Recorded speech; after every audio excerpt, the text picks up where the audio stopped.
Jetzt kimmt die scheene Fruahjohrszeit, es gefreut sich Gier und Kalm.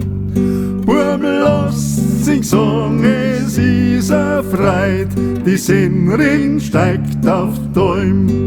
Die Kier haben schöne Glickerl dro, wie lustig wird's oft sein.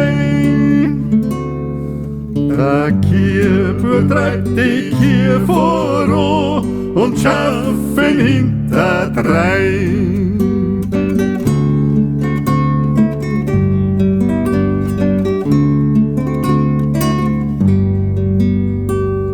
Ja, auf der Alm, da ist allein, als wir ein Himmel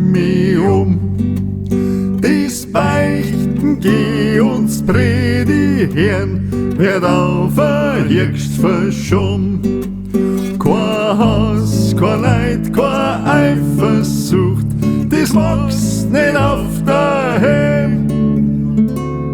Und Sünden, die werden auch nicht groß, es fressen's alles am Pfleg.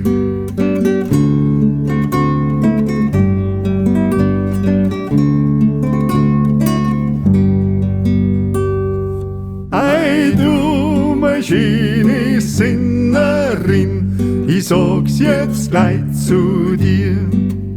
Wenn ich an deine Krapfen denk, dann beißen mir die Knie.